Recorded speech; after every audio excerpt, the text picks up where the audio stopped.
जय हिंद दोस्तों, स्वागत है आपका अपने YouTube channel the smart edu for you में। दोस्तों, joint entrance examination council of Uttar Pradesh द्वारा जीकअप की अपनी वेबसाइट, ऑफिशियल वेबसाइट जो कि है gcup.nic.in, इस पर अपडेट किए गए हैं कुछ इंस्ट्रक्शन काउंसलिंग को लेकर के, जो कि जो भी स्टूडेंट इस काउंसलिंग में बैठना चाहता है फर्स्ट टू 8 राउंड तक, उसके लिए बहुत ही इम्पॉर्टेंट है उसको इंस्ट्रक्शंस देख लेना चाहिए, क्योंकि इंस्ट्रक्शंस में उन सभी गलतियों के बारे में जानकारी दी जाती है जो स्टूडेंट्स काउंसलिंग करने के समय जो है कर बैठते हैं, और उनको जो है पात्र होते हुए भी, एलिजिबल होते हुए भी उनके अकॉर्डिंग का उनको कॉलेज नहीं मिल पाता, वो किसी प्राइवेट कॉलेज में जो है एडमिशन ले लेते हैं या उनको प्राइवेट कॉलेज ही अलॉट होता है। ठीक है, तो आज की इस वीडियो में कुछ इंस्ट्रक्शन और साथ ही साथ कुछ अपडेट्स दिए गए हैं जीकअप के द्वारा, उन सभी अपडेट्स के बारे में इस वीडियो में बात करेंगे।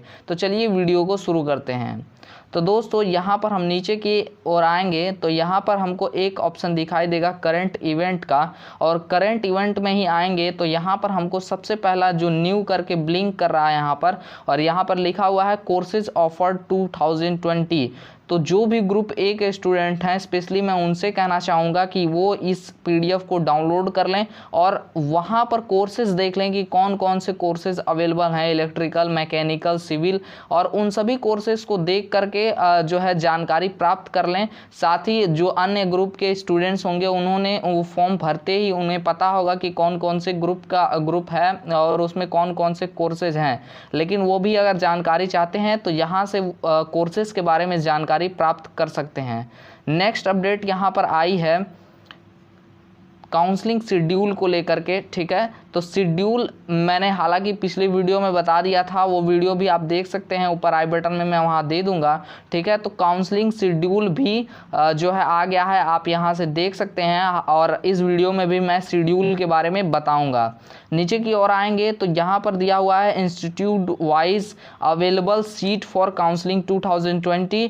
तो यदि आप चाहते हैं कि जिस कॉलेज में आप एडमिशन लेना चाहते हैं उस कॉलेज में कितनी सीट हो ये आपको पता हो, तो आप यहाँ से उसकी जानकारी प्राप्त कर सकते हैं। इस डॉक्यूमेंट को आप डाउनलोड करेंगे तो यहाँ पर उत्तर प्रदेश में जितने भी इंस्टीट्यूट हैं, एडेड, गवर्नमेंट, प्राइवेट, उन सभी के नाम होंगे और उसमें कितने कितने सीट अवेलेबल हैं। ठीक है, उस सभी चीज़ों के बारे में यहाँ पर जानकारी मिल जाएगी आपको। साथ ही कुछ एडेड कॉलेजेस में मॉर्निंग और इवनिंग शिफ्ट दोनों चलता है, तो मॉर्निंग में कितने सीट हैं, हो सकता है मॉर्निंग में भी 56 या 60 सीट हो और इवनिंग में भी 60 सीट हो, तो टोटल 120 सीट एक कॉलेज में हो सकता है। तो यहाँ से उसके बारे में भी आप जानकारी प्राप्त कर सकते हैं और इसे आप ज़रूर देख लें। उसके बाद नीचे आएंगे तो यहाँ पर दिया है हेल्प सेंटर। तो यहाँ पर हेल्प सेंटर 2020 दिया गया है। इस पीडीएफ को डाउनलोड करेंगे आप तो यहाँ पर आपको उत्तर प्रदेश में टोटल जो है 78 हेल्प सेंटर या डॉक्यूमेंट वेरिफिकेशन सेंटर बनाया गया है, जहाँ से आप अपना डॉक्यूमेंट वेरिफिकेशन कराएंगे। तो इसे भी आप डाउनलोड करके देख लें, पहले से जान लें कि आपके डिस्ट्रिक्ट में जो डॉक्यूमेंट वेरिफिकेशन सेंटर है वो कहाँ पर है, ताकि आपको डॉक्यूमेंट वेरिफिकेशन के समय जो है खोजना ना पड़े या परेशान ना होना पड़े। लेकिन संभवतः जो हेल्प सेंटर बनाए गए हैं वो गवर्नमेंट पॉलिटेक्निक कॉलेज ही हैं उस डिस्ट्रिक्ट के। ठीक है, तो ये हेल्प सेंटर की लिस्ट है, आप यहाँ से जो है देख सकते हैं। अब आते हैं मेन चीज़ पे जो कि दिया गया है इंस्ट्रक्शंस फॉर काउंसलिंग 2020, जो कि बहुत ही इम्पॉर्टेंट है काउंसलिंग में पार्टिसिपेट करने वाले हर एक स्टूडेंट्स के लिए। तो काउंसलिंग का जो इंस्ट्रक्शन है, जो निर्देश दिए गए हैं जीकअप के द्वारा, उसे ज़रूर देख लेना चाहिए। तो चलिए इस डॉक्यूमेंट को ओपन करते हैं और सारे इंस्ट्रक्शंस को देख लेते हैं। तो ये है वो इंस्ट्रक्शंस जिसमें लिखा हुआ है संयुक्त प्रवेश परीक्षा परिषद उत्तर प्रदेश लखनऊ संयुक्त प्रवेश परीक्षा पॉलिटेक्निक 2020 की काउंसलिंग प्रक्रिया हेतु अभ्यर्थियों के लिए विस्तृत निर्देश एवं समय सारणी। ठीक है, तो पूरा जो है इसमें निर्देश इंस्ट्रक्शन दिया हुआ है, साथ ही साथ टाइम टेबल भी यहीं पर दिया गया है। तो यहाँ पर लिखा हुआ है संयुक्त प्रवेश परीक्षा 2020 के परिणाम के आधार पर अभ्यर्थियों को संस्था व पाठ्यक्रम का आवंटन यानी कि अलॉटमेंट उनके मेरिट, उनके द्वारा दिए गए विकल्पों व आरक्षण के आधार पर ऑनलाइन काउंसलिंग वेबसाइट gcup.nic.in के माध्यम से किया जाएगा। छात्र अपनी लॉगिन आईडी, पासवर्ड तथा मोबाइल नंबर जो काउंसलिंग रजिस्ट्रेशन में दें सुरक्षित रखें। सभी महत्वपूर्ण सूचनाएं एवं OTP मोबाइल नंबर पर प्रेषित होगी। छात्रों को यह सलाह दी जाती है कि काउंसलिंग हेतु दिए गए निर्देशों की प्रिंट कॉपी लेकर पूरी तरह से निर्देशों का स्वयं अध्ययन कर लें। प्रवेश पत्र, स्कोर कार्ड, रजिस्ट्रेशन पास फॉर्म, रजिस्ट्रेशन शुल्क रुपये 250 की रसीद, जमा पूर्ण शुल्क एवं सीट एक्सेप्टेशन शुल्क रुपये 3000 की रसीद व सीट अलॉटमेंट लेटर की एक कॉपी अपने पास अलग से सदैव सुरक्षित रखें। ठीक है, तो यहाँ पर आपको प्रवेश पत्र यानी कि एडमिट कार्ड, स्कोर कार्ड यानी कि रिजल्ट, रजिस्ट्रेशन फॉर्म जो कि आप रजिस्ट्रेशन करेंगे आज, रजिस्ट्रेशन शुल्क यानी कि 250 रुपये का जो पेमेंट करेंगे उसकी रसीद, और जमा पूर्ण शुल्क, पूरा फीस आपको कॉलेज अलॉट होने के बाद जमा करना पड़ेगा, उसकी जो है रसीद, और सीट एक्सेप्टेशन शुल्क जो कि 3000 रुपये होती है उसकी रसीद आपको सुरक्षित अपने पास रखना होगा। बल्कि आप जितने भी यहाँ पर प्रोसेस होंगे उन सभी की एक कॉपी, जो आपको डॉक्यूमेंट मिलेगा उसकी एक कॉपी हमेशा आप अपने पास एक कॉपी जो है रखेंगे, क्योंकि कभी भी उसका वेरिफिकेशन आपके कॉलेज पर किया जा सकता है और उसका काम कभी भी आ सकता है, तो उसे आप रखें सेफ से। नीचे की तरफ आएंगे तो कुछ इंस्ट्रक्शंस और दिए गए हैं। काउंसलिंग के लिए अभ्यर्थियों हेतु सामान्य निर्देश, इसमें लिखा हुआ है सभी प्रक्रियाएं दिए गए काउंसलिंग शेड्यूल के समय अंतर्गत रहेंगी, शेड्यूल पोर्टल पर उपलब्ध है। यह ऑनलाइन काउंसलिंग प्रक्रिया 8 चरणों में संपन्न होगी। पहले की वीडियोज़ में हम बता चुके हैं कि 8 राउंड में जो है काउंसलिंग होगी। तीसरा पॉइंट लिखा हुआ है अभ्यर्थी यह सुनिश्चित कर ले कि काउंसलिंग के समय उनके पास न्यूनतम शैक्षिक अर्हता का अंक पत्र व अन्य प्रमाण पत्र मूल रूप से उपलब्ध हों। जाति EWS आरक्षण प्रमाण पत्र सामान्य वर्ग के लिए एवं अन्य आरक्षण संबंधी प्रमाण पत्र जो लागू हों नवीनतम मूल रूप में उपलब्ध हों। डॉक्यूमेंट वेरिफिकेशन के मूल प्रमाण पत्रों की आवश्यकता होगी। काउंसलिंग में रजिस्ट्रेशन शुल्क, पूर्ण शुल्क तथा सीट एक्सेप्टेशन शुल्क अभ्यर्थी के लॉगिन से ऑनलाइन ही जमा होगा। ठीक है, तो आपको आईडी, पासवर्ड के द्वारा लॉगिन करना होगा और उसी के द्वारा जो है फीस पेमेंट होगा। यहाँ पर 5वां पॉइंट दिया गया है रजिस्ट्रेशन काउंसलिंग में भाग लेने के लिए अभ्यर्थी को वेबसाइट gcup.nic.in जो कि ऑफिशियल वेबसाइट है पर अपने विवरण, रोल नंबर, एप्लीकेशन नंबर, नाम व जन्म तिथि देने होंगे, जिनके सही पाए जाने पर एक फॉर्म खुलेगा जिसमें अभ्यर्थी द्वारा अपने संपर्क विवरण आदि तथा नया पासवर्ड अभ्यर्थी द्वारा भरा जाएगा। अभ्यर्थी को पुनः रोल नंबर व नए बनाए पासवर्ड के द्वारा लॉगिन कर पंजीकरण कराना होगा। अभ्यर्थी को इस बात का वचन देना होगा कि उसके द्वारा दिए गए न्यूनतम शैक्षिक अर्हता, आरक्षण, नवीनतम व अन्य संबंधित प्रमाण पत्र के मूल अभिलेख उसके पास उपलब्ध हैं। रजिस्ट्रेशन के समय अभ्यर्थी द्वारा किसी भी जनपद के एक संस्था को सहायता केंद्र डॉक्यूमेंट वेरिफिकेशन के लिए चयन करना होगा। अभ्यर्थी के प्रवेश संबंधी समस्त कार्य प्रथम चरण से 5वें चरण तक ही काउंसलिंग के लिए सहायता केंद्र के माध्यम से ही होना है। तो सिर्फ 5 राउंड तक जो है काउंसलिंग का हेल्प सेंटर या डॉक्यूमेंट वेरिफिकेशन सेंटर खुला होगा, उसके बाद जो है उसकी सेवाएं बंद कर दी जाएंगी। आगे लिखा गया है अभ्यर्थी के प्रवेश संबंधी समस्त कार्य प्रथम से 5वें चरण तक की काउंसलिंग के लिए सहायता केंद्र के माध्यम से ही होना है, अतः इसका चुनाव अभ्यर्थी अपनी सुविधा अनुसार करें। तो आप जिस जगह हों उस समय वही डिस्ट्रिक्ट जो है चॉइस करें डॉक्यूमेंट वेरिफिकेशन के लिए, हेल्प सेंटर के लिए।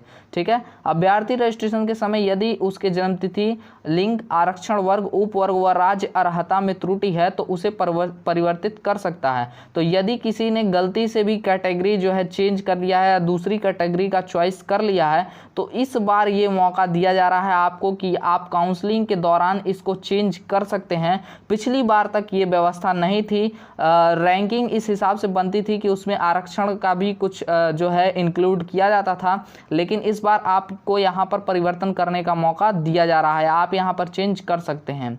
आगे लिखा गया है राज्य अर्हता के संबंध में वेबसाइट पर उपलब्ध विवरण पुस्तिका के पृष्ठ 4 पर अंकित बिंदु 3 पर दिए गए विवरण को अवश्य पढ़ लें। उत्तर प्रदेश की अर्हता न रखने वाले अभ्यर्थी चतुर्थ चरण से काउंसलिंग के लिए पात्र होंगे। ये मैंने पहले भी बताया है कि थर्ड राउंड काउंसलिंग तक सिर्फ और सिर्फ यूपी के स्टूडेंट पार्टिसिपेट कर पाएंगे, अदर स्टेट के स्टूडेंट फोर्थ राउंड की काउंसलिंग से पार्टिसिपेट कर पाएंगे। यहाँ पर आगे लिखा गया है रजिस्ट्रेशन के पश्चात काउंसलिंग फीस जमा करनी होगी। काउंसलिंग फीस 250 रुपये दिए गए विकल्पों यथा net banking, debit credit card अथवा बैंक चालान ICICI SBI बैंक की किसी भी शाखा में माध्यम से जमा करना होगा। प्रत्येक अभ्यर्थी से काउंसलिंग फीस समस्त चरणों हेतु एक ही बार ली जाएगी, यानी कि आपको सभी राउंड की काउंसलिंग के लिए एक बार फीस जमा करना होगा, जो कि फीस होगा 250 रुपये।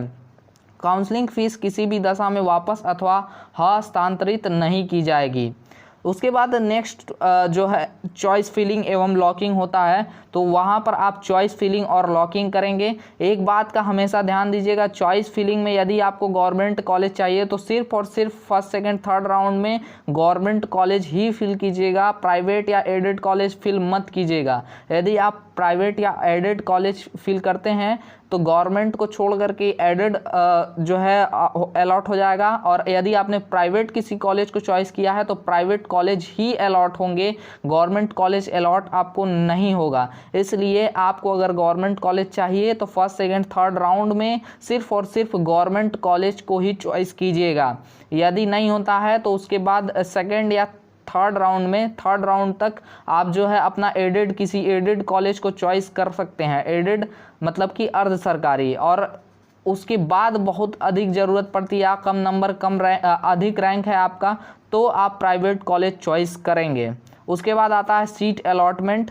तो सीट अलॉट हो जाएगा तो आपको जा करके डॉक्यूमेंट वेरिफिकेशन कराना होगा हेल्प सेंटर पे। यहाँ पर आपको फ्रीज और फ्लोट का ऑप्शन आएगा। फ्रीज और फ्लोट को अच्छे से समझ लीजिए क्या होता है फ्रीज और फ्लोट। फ्रीज का मतलब होता है कि जो सीट आपको मिली है वो सीट आपको एक्सेप्ट है तो आप फ्रीज का जो है ऑप्शन चॉइस करते हैं, अन्यथा आप फ्लोट करते हैं। फ्लोट का मतलब जो आपको सीट अलॉट है वो तो अलॉट ही होगी, साथ ही आप आगे की काउंसलिंग में भी पार्टिसिपेट करना चाहते हैं तो आप फ्लोट का ऑप्शन चॉइस करेंगे। नीचे की ओर आते हैं तो यहाँ पर दिया हुआ है डॉक्यूमेंट वेरिफिकेशन का ऑप्शन। तो आपको जाना है हेल्प सेंटर यानी कि डॉक्यूमेंट वेरिफिकेशन सेंटर पे, वहाँ पर जा कर के आपको डॉक्यूमेंट वेरिफिकेशन कराना है। डॉक्यूमेंट में आपका जो है एज अगर 14 साल से कम है और डोमिसाइल आदि तो अभ्यर्थी को आवंटित सीट निरस्त हो जाएगी। तो यदि आप किसी और स्टेट से हैं या आपकी एज 14 वर्ष से कम है तो आपका जो डॉक्यूमेंट वेरिफिकेशन है वो वहीं रोक दिया जाएगा, वहीं निरस्त कर दिया जाएगा। ठीक है, तो थर्ड राउंड तक केवल यूपी के ही स्टूडेंट पार्टिसिपेट कर पाएंगे। प्रोविजनल एडमिशन लेटर, आपको यहाँ पर एक प्रोविजनल एडमिशन लेटर मिलेगा। शुल्क जमा करने के पश्चात आपका प्रोविजनल एडमिशन लेटर डाउनलोड कर अपने पास सुरक्षित रखेंगे। अभ्यर्थियों का ऑनलाइन प्रवेश पूर्णतः अस्थायी है। प्रवेशित संस्था में अभ्यर्थी निर्धारित तिथि जिसकी घोषणा बाद में की जाएगी को उपस्थित होंगे। संस्था में मूल अभिलेखों की पुनः जांच होगी। यदि कोई अभ्यर्थी अपात्र पाया जाता है तो संस्था में उसका प्रवेश निरस्त कर दिया जाएगा। अभ्यर्थी के द्वारा परीक्षा शुल्क, बीमा शुल्क, छात्रावास शुल्क तथा अन्य शुल्क में जो अंतर हो जमा करना होगा।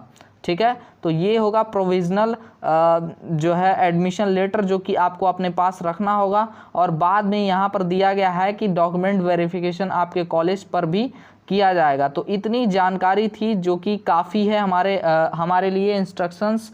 और उसके बाद अगर और भी आप इंस्ट्रक्शंस के बारे में जानना चाहते हैं तो आप इस डॉक्यूमेंट को डाउनलोड कर सकते हैं, देख सकते हैं। और जो समय सारणी है वो मैंने पहले की वीडियोस में बता दिए हैं। आई बटन में उस वीडियो का लिंक दे दूंगा, उस वीडियो में आप जा करके देख लीजिएगा। पहले राउंड की काउंसलिंग का शेड्यूल मैं यहाँ पर आपको बता दे रहा हूँ। पहले राउंड की काउंसलिंग कुछ इस तरह से है कि सभी पात्र अभ्यर्थियों द्वारा ऑनलाइन रजिस्ट्रेशन कर शुल्क जमा करना होगा 30 सितंबर से 4 सितंबर तक। ठीक है, तो रजिस्ट्रेशन आप 4 सितंबर तक कर सकते हैं। चॉइस फिलिंग आप 2 तारीख से 5 सितंबर तक कर सकते हैं। उसके बाद सीट आवंटन यानी कि सीट अलॉट हो जाएगा, यानी कि 6 तारीख को आपको पता चल जाएगा कि कौन सा आपको कॉलेज और कौन सा ब्रांच अलॉट हुआ है। उसके बाद चौथे नंबर पर यहाँ दिया गया है अभ्यर्थियों द्वारा ऑनलाइन फ्रीज फ्लोट विकल्प का चयन करना। ठीक है, वो होगा 6 से 11 सितंबर तक। उसके बाद फ्लोट अभ्यर्थियों द्वारा ₹3000 सिक्योरिटी फीस ऑनलाइन जमा करना दिनांक 6/10/2020 से 12/10/2020 तक। फ्रीज विकल्प वाले अभ्यर्थियों द्वारा सहायता केंद्र पर जाकर डॉक्यूमेंट वेरिफिकेशन कराना 6 से 11 सितंबर तक। फ्रीज विकल्प वाले अभ्यर्थियों द्वारा संपूर्ण शुल्क ऑनलाइन जमा करना 6 से 12 सितंबर तक। यानी कि जो स्टूडेंट फ्रीज का ऑप्शन चॉइस करेंगे वो जो है पूरा फीस जमा कर देंगे, और जो स्टूडेंट फ्लोट का ऑप्शन चॉइस करेंगे यानी कि आगे की जो है काउंसलिंग में पार्टिसिपेट करेंगे उन्हें सिर्फ सीट अलॉटमेंट फीस यानी कि 3000 रुपये पेमेंट करना होगा।